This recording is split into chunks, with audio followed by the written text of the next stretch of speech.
my name's Ellie and I'm going to show you some yoga for back strengthening today. So for lots of people the back can cause some problems, so it could be simply tension from sitting a lot, or it could be from lifting, for example.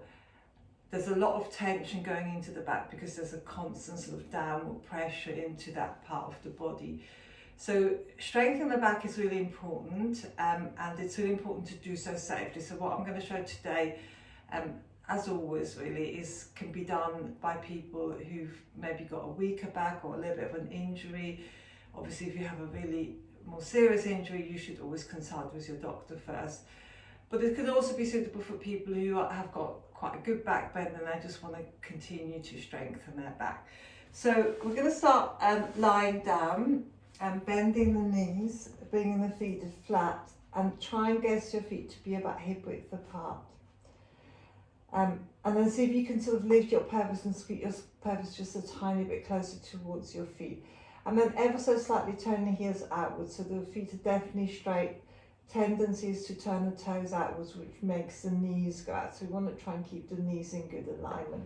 Bring the arms by the sides of the body. We're just going to start with some spinal rolls to begin to limber the spine, but also begin to strengthen the back. So I'd like you to start with what we call a neutral spine, so a little bit of an arch in the lower back. And then inhale, flatten the back, tuck the tailbone under, reach the fingertips up to the ceiling. Exhale, firmly push through the feet and slowly peel the spine off the mat, bringing the arms onto the floor behind. Breathe in, see if you can lift higher, and then breathing out to peel the spine back down, vertebra by vertebra. At the end of the exhale, releasing the arms back besides the body. And again, see if you can find that neutral spine. Inhale to flatten the back. Squeeze the pelvic floor, reach the fingertips up to the ceiling. Exhale, firmly push to the feet and slowly peel the spine off the mat, bringing the arms onto the floor behind. Breathe in, lift higher, and then breathing out to peel the spine back down, vertebra by vertebra. So really try and roll through the spine bit by bit, and then releasing the arms back besides the body. And again, breathing in, navel in, reach the fingertips up to the ceiling. Exhale, push to the feet. Really make sure that you push evenly through the feet, especially pushing the big toe joints into the mat. Inhale, lift higher, and exhale to peel the spine back down. So the reason why we emphasize pushing the big toe down is because it keeps the legs in good alignment, so it stops the legs from rolling outwards. And just one more in your own time. So limbering the spine, creating space, movement. When you're in bridge pose, you're also then extending across the front of the body and strengthening the back of the body. Right, so we're going to move on from here. If you can, if you feel a little bit more warmed up, you might be able to walk your feet a bit closer. This time you're going to keep the arms by the sides and we're going to come and stay in bridge pose.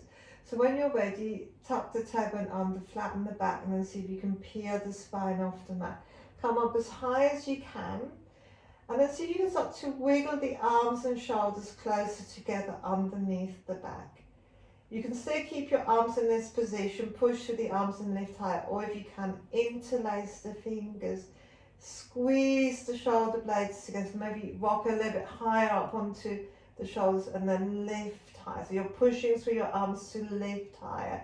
Again, try and make sure you're pushing your big toe joints into the mat. See if you can draw your rib cage in, tuck your tailbone under and draw the chest towards the chin. Really notice the back of the body working strongly here. So the back of the leg, the back of the hips, back of the torso, back of the shoulders. Just a couple more breaths. Good. And then release your arms first and then slowly peel the spine back down, vertebra by vertebra. Pause here, and we're going to do that one more time. So inhale, flatten the back, tuck the tailbone under, exhale, peel the spine off the mat. Again, try and come up as high as you can and start to wiggle the arms closer together, arms and shoulders. Leave the hands flat or you can interlace the fingers. Again, making sure you're pushing your big toe joints into the mat, chest to chin, rib cage in, tailbone tucked under. Really push through the legs. Breathe, try and keep the breath steady. Good, and then again release the arms first and then slowly peel the spine back down vertebra by vertebra. And then when you're ready, see if you can draw the knees into the chest and just rock from side to side. So when we come into this position, Apanasana, we're sort of rounding the spine after the back bending. So it's a nice way to counter pose or balance out the back bending. So just before we carry on, I just wanted to explain that anything where you lift the body against gravity in back bends is safer. So in this position, when you came into bridge pose, you have to lift against gravity, which means you're completely in control, which means you can come up as high or as low as you comfortably can. Now we're going to come and line our front, so you can just scoot over onto your front. And again, we're going to lift up against gravity here. So you only have to lift as high as is safe for you. I'd like you to start by rotating the legs inwards, so lifting the leg and rolling the leg inwards so the big toe faces inwards, and then the other one. And then see if you can squeeze the pelvic floor, draw your navel in. Take your arms behind. I'm going to lift my head, but if you keep your forehead on the mat, I just want to make sure that you can hear me. And then see if you can straighten the legs. They don't have to be together, they can be apart. Lift both legs and then lift the head, chest and arms.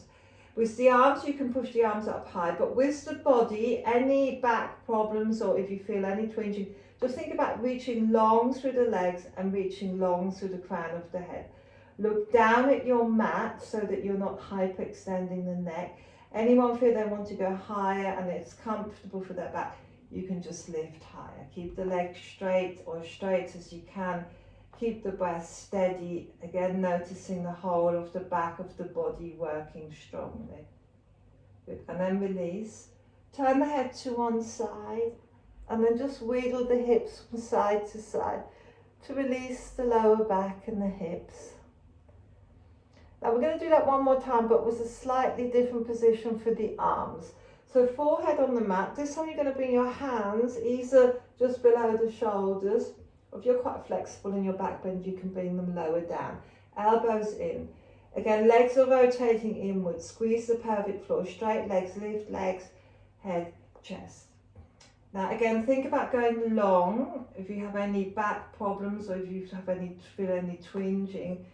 But you may want to lift higher if that's comfortable. And you can also slightly push through the hands to lift higher. Keep drawing the elbows in. Keep the breath steady. Again, notice how the whole of the back of the body is working strongly. Just a couple more breaths. For those of you who can lift higher, so if you can lift even higher.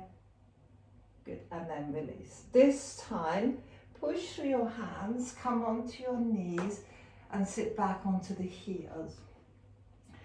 If you have any trouble sitting back onto the heels, just place a block or a pillow on your heels. And then just rest the forehead down. If you can't rest the forehead down, make a fist or two with your hands, or you can just place one hand on top of the other. Just stay here and breathe. So whilst you stay here and breathe, I'm going to explain again. So coming into Balasana, child's pose after the back bending. So the back bend poses that you did were called Shalambhasana, locust. So coming back into Balasana or coming into Balasana afterwards is a really good way to find that forward bend again to release the spine after the back bending. Good, and then when you're ready, just release. Good, come all the way up. Now you're going to come onto all fours and we're going to work with some back strengthening on all fours. Going to start just with a simple cat stretch to loosen up the spine. So I'd like you to make sure that your knees are underneath your hips and your wrists are underneath your shoulders. Find a neutral spine position, and then on your next exhale, start by tucking the tailbone under, rounding the lower back, middle back, upper back. and then tuck the chin in right at the end. Really tuck the chin in. And then inhale, start by arching the lower back, middle back, upper back. Head comes right at the end. Exhale, start by tucking the tailbone under, rounding the lower back, middle back, upper back, and then tuck the chin in right at the end. Inhaling to arch, lower back, middle back, upper back, head comes up last. Exhale, tuck the tailbone under, round the lower back, middle back, upper back, tuck the chin in at the end. Inhaling to arch, vertebra by vertebra. This time stay in the arch back position, look forward, so drop your head a little bit, and then very consciously draw your navel in, rib cage in. So you're really strengthening your core to support the back. And then I'd like to see if you can extend the left leg back with the toes on the mat, push with the heel, find a focal point to look at, and then see if you can extend the right arm forward. Keep drawing the navel in, and then see if you can lift the left leg, and stay here and breathe. Again, you should notice the back of the body working. Keep drawing the rib cage in, navel in, and really firmly push through that left heel, so strong left leg. If it's possible, you can lift the leg and the arm a little bit higher, but otherwise just keep it hip height, especially if you have spinal problems. So again, working to strengthen the back. Good, and then bring the right hand down, left knee down, and then just briefly round the spine, tuck the chin in.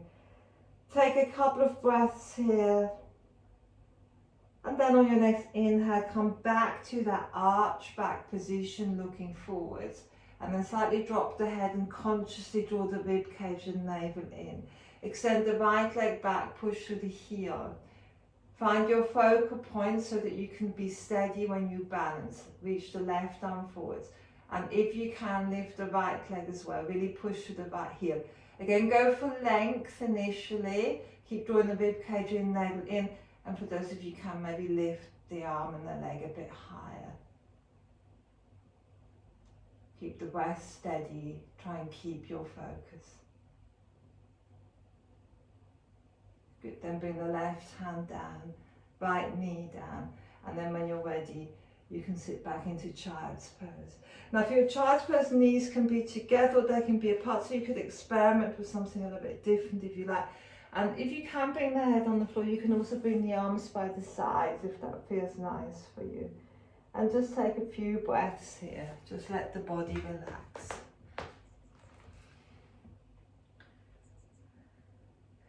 Good, and then when you're ready, slowly release. So these are just a few examples of back strengthening work that we do in yoga. So really important to strengthen the back, particularly the lower back. And it goes sort of hand in hand with strengthening the core, which we've already done. So we try and cover those in most of our yoga classes. Namaste, thank you.